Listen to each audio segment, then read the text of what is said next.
Hi, I'm Deborah Callahan. Today, I'm thrilled to be speaking to Jagdeep Hayre. Jagdeep is an ambassador at Women Empowering Women UK and a licensed facilitator with the Canadian Mental Health Association in British Columbia. She's a master NLP practitioner, an EFT, TFT practitioner, and a Reiki master.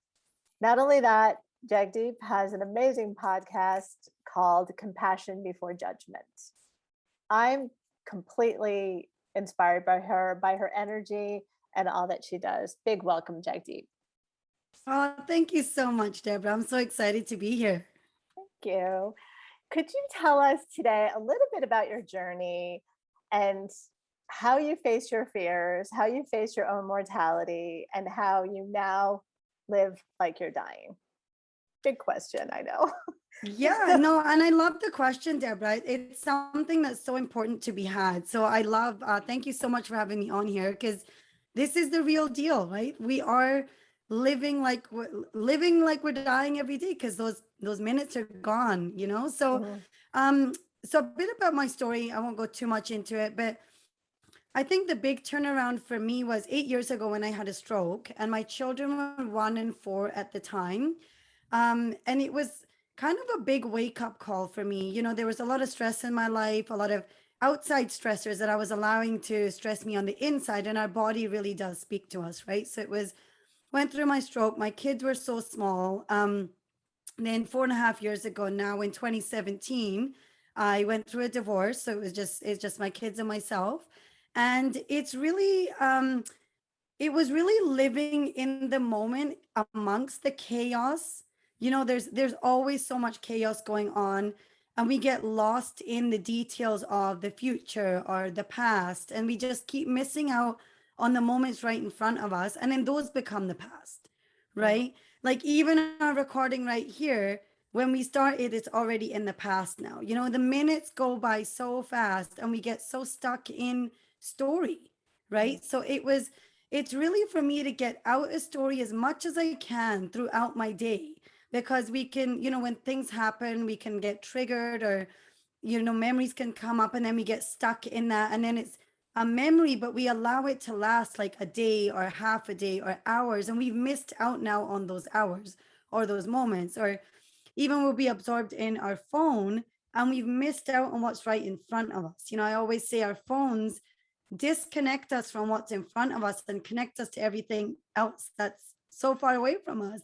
So true. So it's really just remembering that each minute, and not to put it in a depressing way, like, you know, when we talk about dying, it's like depressing, right? But really it's reality. Each minute our life is shortening. What are we here, what are we doing in those moments that have passed? Are we just sitting there dwelling on the past, the present, what are we, the past story, the future, or are we actually enjoying anything in that moment?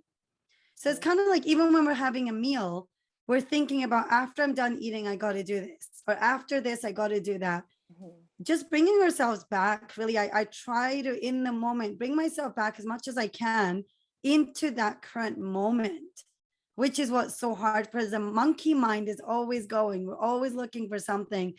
And bringing ourselves right into the present is what's really important. And that's how I face my fears as well, because there's always things coming at us in life.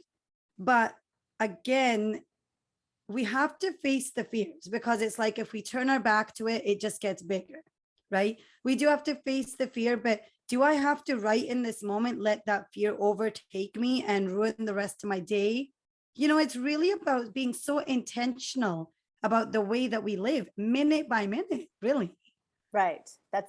It's so true. So what is the biggest fear that you've had to face recently or in general? Oh my gosh, the biggest fear. Oh my gosh.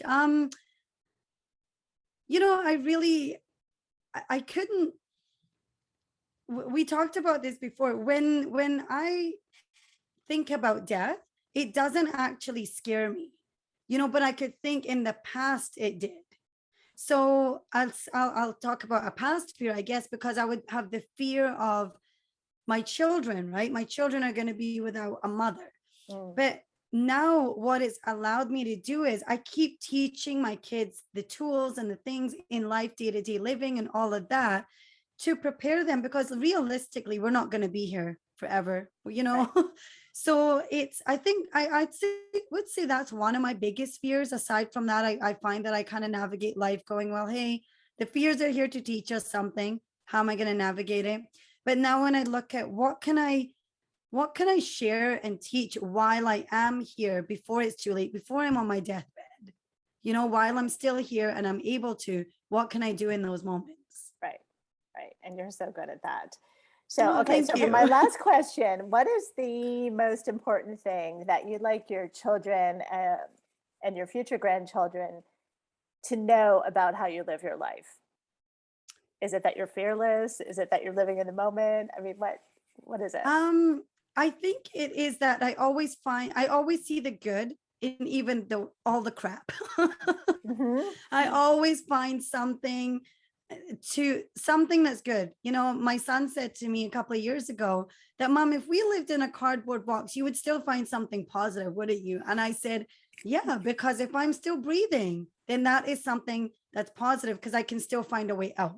Right. Right. So I think I always say, yeah, there's so much negative that we can focus on, but let's find that one positive that we can shift our mindset or shift the moment, you Right. know. And what I love with my kids is that now it's those little moments of where they've almost learned that at such a young age as well, that even if we get into disagreements, we kind of have this in our family where we go, we have to live together whether we like each other, whether we're mad at each other. So why would we be mad for hours and hours, and why not just be like, okay, well, we disagree but we can work it out.